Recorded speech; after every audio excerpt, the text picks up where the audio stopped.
এক বস্তা চিনি পানির তলে ডুবাই রাখলেন, 3 ঘন্টা পরে গেলেন চিনি আনতে, চিনি আছে কয় কেজি? আর আওয়াজ করে বলেন, এই যে রেকর্ডিং হচ্ছে দেখেন না। আল্লাহ বলেন বান্দারে মা ইয়ালফিজু মিন কাউলিন ইল্লা লাদাইহি রাকীবুন আতীদ। এমন কোন কথা নাই, আওয়াজ নাই যে কথাগুলি আমি আল্লাহ রেকর্ড করি না। সুতরাং কথা বলতে হুঁশিয়ার, যে সমস্ত কথা এনে হবে গর্জাস ভাবে বলতে হবে। বলুন তো সুবহানাল্লাহ। ইন্নামাল মুমিনুনা আল্লাযীনা ইযা যুকিরাল্লাহু ওয়াজিলাত কুলুবুহুম। বান্দা, তোমার সামনে আমার নাম স্মরণ করলে, আমার আলোচনা করলে, আতিউল্লাহ ওয়ার রাসূল, আমার বন্ধুর কথা আলোচনা করলে, তোমার মনটা যদি গলে যায় তাইলে বুঝতে হবে তুমি অরিজিনাল ঈমানদার। ঈমানদার কেমনে চিনব? আল্লাহ 4টা মেসেজ দিয়েছেন।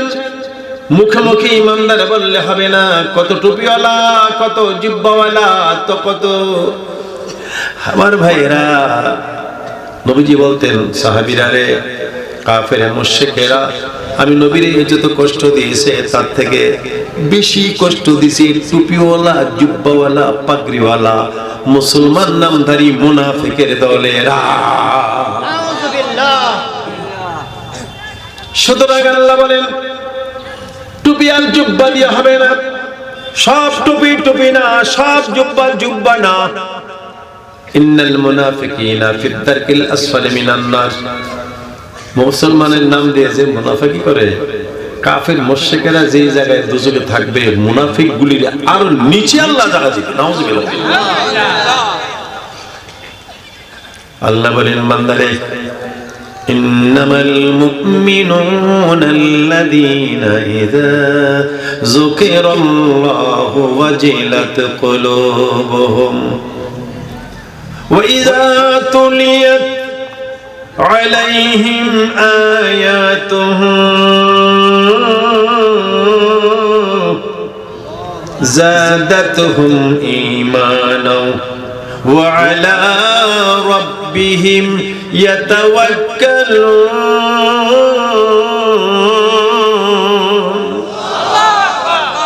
2 নম্বর মেসেজ, অরিজিনাল মুমিন কারা?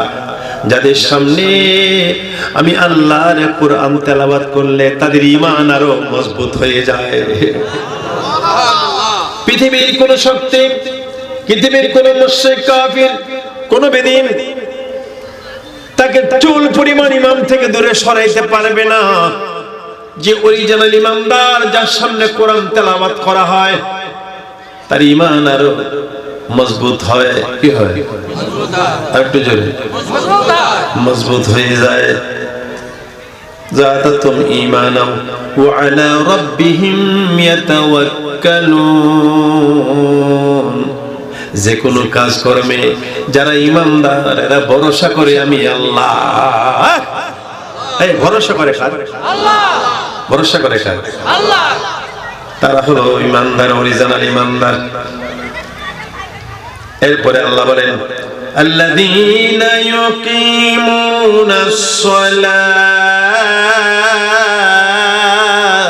আল্লাহু আকবার। যারা নামাজ পড়ে তারা অরিজিনাল ঈমানদার। কি পড়ে? একটু জোরে। নামাজ পড়ে। ওয়া মিম্মা রাযাকনাহুম ইউনফিকুন। যাদেরকে আমি টাকা পয়সা দিয়েছি, যারা ওই টাকা পয়সা থেকে ভালো কাজে ব্যয় করে, মাদ্রাসা বানায়, মাহফিল বানায়, পাশের বাড়িতে গরিবের ঘরে খাবার নাই, এরা খবর নেয়। ওই ধনীরা শুধু খবর না, এরা অরিজিনাল মুমিন, যারা পাশের গরিবের ঘরে খাবার পাঠায়। দরকার আছে যে হলে জোরে জীবনে অরিজিনাল মুমিন সে পাশের বাড়ির ছেলে মেয়েরা বিয়ের উপযুক্ত টাকা পয়সার অভাবে বিয়ে দিতে পারে না, যে ঈমানদার তাদেরকে সাহায্য করে। ঠিক কিনা বলেন? হি ইজ দ্য বেস্ট মুসলিম, ঈমানদার। পাশের বাড়ি টাকার জন্য চিকিৎসা করতে পারে না, বিছানায় শুয়ে শুয়ে কষ্ট পায়। ইউনফিকুন, আর ওই ধনী মানুষটা টাকা দিয়ে সাহায্য করে তার চিকিৎসার জন্য। এই কাজগুলি, অভ্যাসগুলি ইমানদারের। যেরকম কাজ